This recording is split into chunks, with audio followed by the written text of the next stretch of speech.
दोस्तों आज के इस वीडियो में हम बात करेंगे गिफ्ट टैक्स के बारे में। देखिए वैसे तो गिफ्ट टैक्स पहले एक एक्ट हुआ करता था इंडिया के अंदर, उसको काफ़ी समय पहले ही हटा दिया गया है। लेकिन आज के टाइम पे इनकम टैक्स लगता है गिफ्ट के ऊपर भी, यानी कि अगर आप किसी को गिफ्ट देते हैं या गिफ्ट लेते हैं, जिसको भी गिफ्ट मिलता है उसके लिए वो इनकम टैक्सेबल होती है।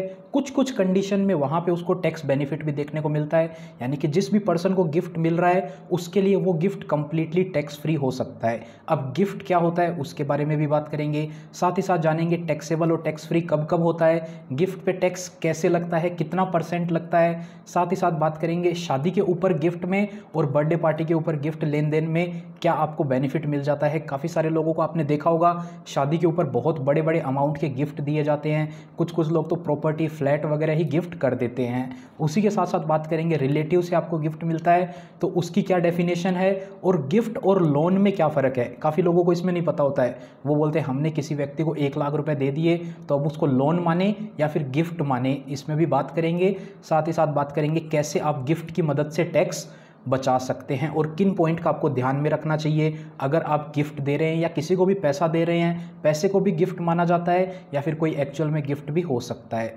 नमस्कार दोस्तों, मेरा नाम है राकेश और आप देख रहे हैं बैंकिंग बाबा यूट्यूब चैनल।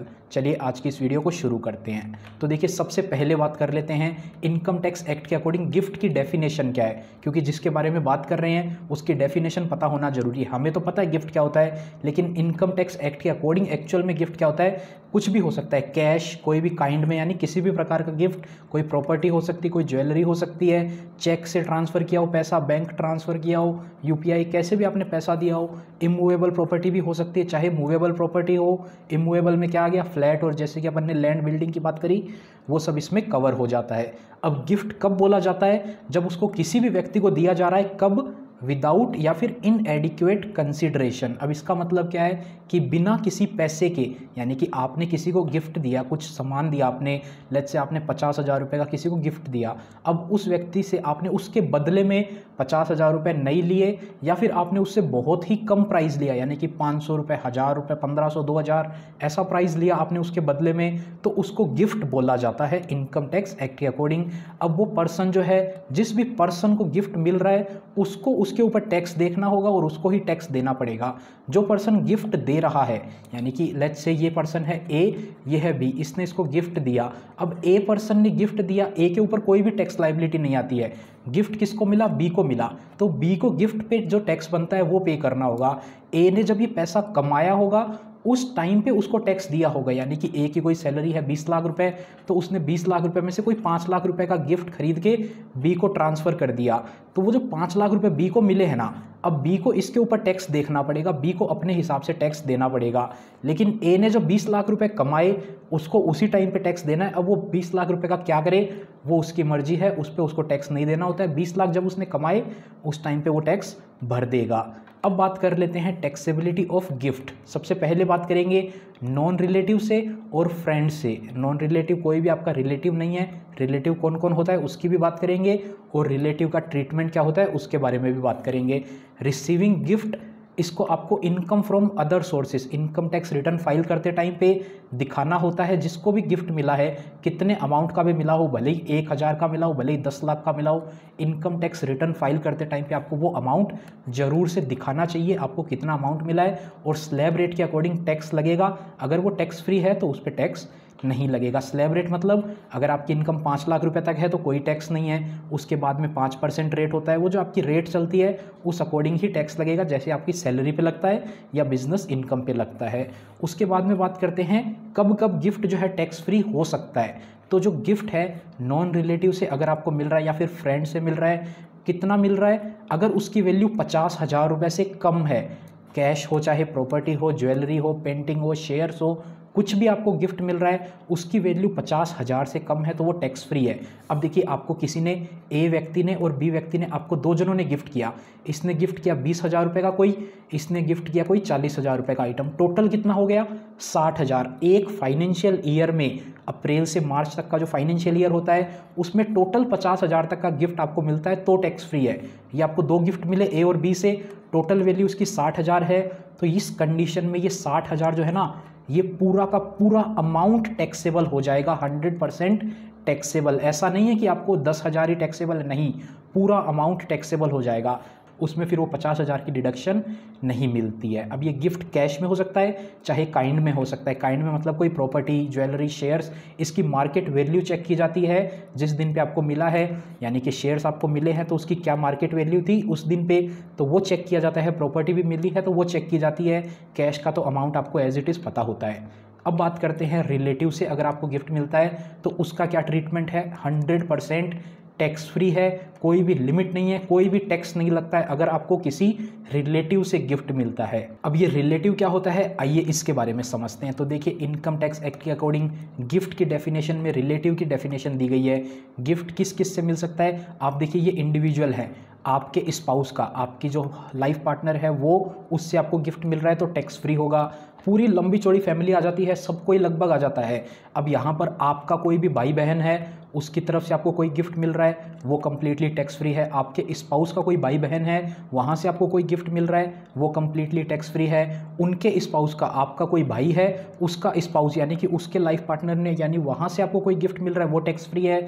उसी तरह से आपके स्पाउस के भाई बहन का कोई स्पाउस है, उधर से आपको कोई गिफ्ट मिल रहा है, वो कम्प्लीटली टैक्स फ्री है। आपके पेरेंट्स से आपको कोई गिफ्ट मिल रहा है, वो टैक्स फ्री है। आपके स्पाउस के पेरेंट्स से आपको कोई गिफ्ट मिल रहा है, वो टैक्स फ्री है। आपके पेरेंट्स के ब्रदर सिस्टर से कोई गिफ्ट मिल रहा है, वो टैक्स फ्री है। आपके पेरेंट्स के ब्रदर सिस्टर के स्पाउस से, कहीं से भी लंबी चौड़ी चाचा ताऊ मामा मामी सबकी फैमिली से यहाँ तक आपको कोई भी गिफ्ट मिलता है तो लगभग टैक्स फ्री होता है। अब बात कर लेते हैं, शादी के मौके पर आपको कोई गिफ्ट मिलता है तो उसका क्या ट्रीटमेंट होता है। शादी जिसकी हो रही है उसके बारे में ही बात करेंगे, उनको ही गिफ्ट मिलना चाहिए। ऐसा नहीं है शादी किसी ए पर्सन की है, गिफ्ट किसी भी पर्सन, कोई भी उसकी शादी में गिफ्ट ले रहा है, नहीं। जिन दो कपल की शादी है, हस्बैंड और वाइफ, उन दोनों के नाम पे ही गिफ्ट मिल रहा है, उन दोनों के लिए ही टैक्स का बेनिफिट देखने को मिलता है। अब क्या क्या गिफ्ट हो सकता है, रिलेटिव से हो चाहे नॉन रिलेटिव से हो, किसी से भी गिफ्ट मिल रहा है, टैक्स फ्री रहेगा 100%, कोई भी लिमिट नहीं है। जितना गिफ्ट शादी के मौके पर मिल रहा है पूरी तरह से टैक्स फ्री है, चाहे मॉनेटरी गिफ्ट हो चाहे नॉन मॉनेटरी हो। मॉनेटरी मतलब कोई कैश अमाउंट मिल रहा है, चाहे कोई प्रॉपर्टी, लैंड, बिल्डिंग, फर्नीचर, कुछ भी मिल रहा है, पूरी तरह से वो अमाउंट टैक्स फ्री होता है। अब देखिए, टैक्सेबल होता है कब, शादी के अलावा कोई भी इवेंट हो, बर्थडे हो, एनिवर्सरी पार्टी हो, कोई तीसरी और पार्टी हो, कुछ भी इवेंट या ओकेजन हो, वो टैक्सेबल होएगा। लेकिन टैक्स फ्री कब होता है, केवल और केवल शादी के टाइम पे, उसके अलावा कभी भी टैक्स फ्री नहीं होता है। अब बात कर लेते हैं इनहेरिटेंस, यानी कि आपकी जो एंसेस्ट्रल प्रॉपर्टी होती है वो आपको मिलती है तो वो भी आपके लिए टैक्स फ्री होती है। अब ये प्रॉपर्टी कब कब हो सकता है, कोई विल बनी हुई थी यानी कि वसीयत बनी थी, वहाँ से आपको कोई प्रॉपर्टी मिल रही है तो वो आपके लिए टैक्स फ्री होएगी। आप कहीं पे नॉमिनी थे, किसी के म्यूचुअल फंड में, किसी के शेयर्स में, वहाँ से आपको जो भी पैसा मिल रहा है वो भी आपके लिए टैक्स फ्री होने वाला है। तो इनहेरिटेंस के रूप में आपको कोई भी पैसा या प्रॉपर्टी मिलती है तो वो आपके लिए पूरी तरह से टैक्स फ्री रहती है। अब बात कर लेते हैं क्या क्या पॉइंट आपको ध्यान में रखने चाहिए अगर आप गिफ्ट का आदान प्रदान कर रहे हैं। तो देखिए, रिलेटिव को जैसे अपन ने बात करी पूरी तरह से टैक्स फ्री होता है, लेकिन इसका मतलब ये नहीं कि आप लगभग पूरा 20-30 लाख रुपए का कैश एक साथ ट्रांसफ़र कर दें। कैश में कभी भी कोई भी ट्रांजैक्शन होती है तो मैक्सिमम लिमिट 2 लाख रुपए की है, तो उसको ध्यान में रखें। उससे ज़्यादा अमाउंट में आप कैश में ट्रांसफ़र ना करें। आपको गिफ्ट देना है, लीगल तरीके से आप गिफ्ट दीजिए, ऑनलाइन ट्रांसफ़र कीजिए, बैंक ट्रांसफ़र, चेक से दीजिए, पूरा अमाउंट टैक्स फ्री रहेगा। लेकिन अगर आप कैश में दे रहे हैं ना, तो वो 2 लाख रुपए से ज़्यादा नहीं देना है आपको, ना ही आपको किसी से 2 लाख रुपए से ज़्यादा कैश में एक साथ लेना है। उसी के अलावा लोन और गिफ्ट जो है वो दोनों अलग अलग टर्म्स होती है। आपने किसी को पैसा दिया, आपने एक से दूसरे इस व्यक्ति को पैसा दिया, अब आपका टारगेट ये था कि आप है ना इससे 1 साल बाद, 2 साल बाद, 5 साल बाद, 10 साल बाद कभी भी ये पैसा वापस लेंगे ना, तो ये गिफ्ट नहीं बोला जाता है, इसको लोन बोला जाता है। आपका टारगेट नहीं था कि इससे पैसा वापस लेना है, आपने एज ए गिफ्ट दे दिया तो उसको गिफ्ट कंसिडर किया जाता है। अगर आपने किसी को पैसा दिया, आपका ऑब्जेक्टिव था भाई 5 साल बाद, 20 साल बाद कभी भी वो पैसा वापस लेंगे, तो वो लोन होता है, उसको गिफ्ट नहीं माना जाता है। उसके अलावा अगर आप शादी में कोई भी गिफ्ट का आदान प्रदान कर रहे हैं तो उसकी वीडियोग्राफी ज़रूर से करवा लें। वीडियोग्राफी करवाने से क्या होता है, वो एज ए प्रूफ रहता है आपके पास में। और जो इनवॉइस बनवाते हैं शादी के टाइम पे, आप जो भी बड़े अमाउंट के अगर गिफ्ट लेन देन कर रहे हैं तो वो जितनी भी बिलिंग करवाएं, अप्लाइंसेस हो जाते हैं, जो भी कुछ भी आइटम होता है गोल्ड वगैरह, उसकी बिलिंग जो है वो कपल्स के नाम पे ही करवाएं जिनको आप गिफ्ट दे रहे हैं, या अगर आप एक कपल है आप शादी में गिफ्ट ले रहे हैं तो उसका आपको ध्यान रखना है। और देखिए अगला पॉइंट, जब भी आप अपने फैमिली में कोई भी ट्रांसफ़र कर रहे हैं अमाउंट का या कोई गिफ्ट दे रहे हैं एक दूसरे को, अगर उसकी वैल्यू बड़ी ज़्यादा होती है, अब देखिए ऐसी कोई डेफिनेशन नहीं है ज़्यादा की, लेकिन मैं आपको बताऊंगा अगर उसका अमाउंट पूरे साल भर में 5 लाख रुपए से ज़्यादा हो रहा है ना, तो आप गिफ्ट डीड ज़रूर बनवा लें।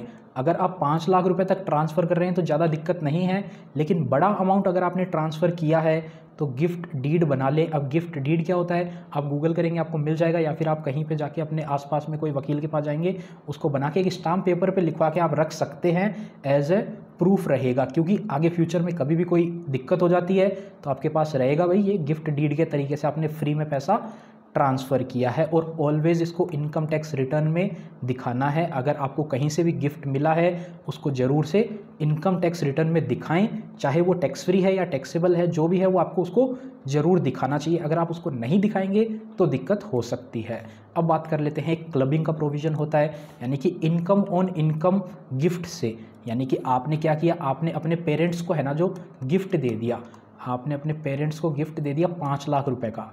अब आपका ऑब्जेक्टिव क्या था ये 5 लाख रुपए देने का, कि आप अगर उसको बैंक में जमा कराते ना, एफडी करवाते आप बैंक में 5 लाख रुपए की, तो आपको वहाँ से 40,000 की इंटरेस्ट इनकम होती, या फिर आप उसको शेयर मार्केट में भी जमा कराते वहाँ से भी आपको इनकम होती। आप उस पैसे को इन्वेस्ट करते ना तो आपको तो उस पर टैक्स देना पड़ता, लेकिन आपने क्या किया, अपने पेरेंट्स के नाम पे वो पैसा ट्रांसफ़र कर दिया और उनकी क्या है इनकम नहीं है कहीं और से भी, तो उनके लिए क्या है बेसिक एग्जम्पशन लिमिट का बेनिफिट मिल जाएगा। आप बोलेंगे कि टैक्स बचा लेंगे, अपने पेरेंट्स को पैसा ट्रांसफ़र करके उनके नाम से फिक्स डिपॉजिट कर दी, उनके नाम से आपने कहीं पे म्यूचुअल फंड में इन्वेस्ट वगैरह कर दिया, तो इस कंडीशन में क्या होता है आप पे क्लबिंग का प्रोविज़न एप्लीकेबल हो जाता है। क्लबिंग क्या होती है, इनकम टैक्स एक्ट में ये कंप्लीटली मना किया गया है, यानी कि आप जो है ना पैसे को इसलिए ट्रांसफ़र कर रहे हैं ताकि आप अपनी टैक्स लाइबिलिटी बचा पाएँ। तो इस पे क्या होएगा, जो भी इंटरेस्ट इनकम इस पैसे पे जनरेट होएगी ना, वो आपकी ही इनकम मानी जाएगी और उसको आपकी इनकम के अंदर उसको टैक्सेबल किया जाएगा। यानी कि अगर आप ऐसा करते हैं तो ये गलत हो जाता है। आपने पैसा ट्रांसफ़र किया, आपका ऑब्जेक्टिव ये नहीं था कि उसको इन्वेस्ट करना है, वो उनकी मर्जी है, वो क्या कर रहे हैं, पैसे को कहीं पे खर्च कर रहे हैं, आप उस हिसाब से ट्रांसफ़र कर सकते हैं। लेकिन अगर आपने पैसे को लेकर फिक्स डिपॉजिट करवा दी और टैक्स बचाने के पर्पज़ से आपने किया है, तो उस कंडीशन में क्लबिंग का प्रोविज़न एप्लीकेबल हो जाएगा और वो इनकम आपकी इनकम मानी जाएगी। आपको खुद से करना होता है, सिस्टम ऑटोमेटिक नहीं करता है। अगर फ्यूचर में कोई दिक्कत आ जाती है, आपको नोटिस आ जाता है, तो आपको फिर टैक्स पे करना पड़ सकता है। अब बात कर लेते हैं, देखिए गिफ्ट टू पेरेंट्स, आप पेरेंट्स को गिफ्ट दे सकते हैं, अलाउड है, लेकिन इनकम ऑन इनकम करते हैं यानी कि जैसा कि अभी बताया, तो वो अलाउड नहीं होता है। वो आप कर सकते हैं, एफडी करवा सकते हैं, पैसा इन्वेस्ट कर सकते हैं, लेकिन वो जो इनकम होएगी ना वहाँ से वो आपकी ही मानी जाएगी।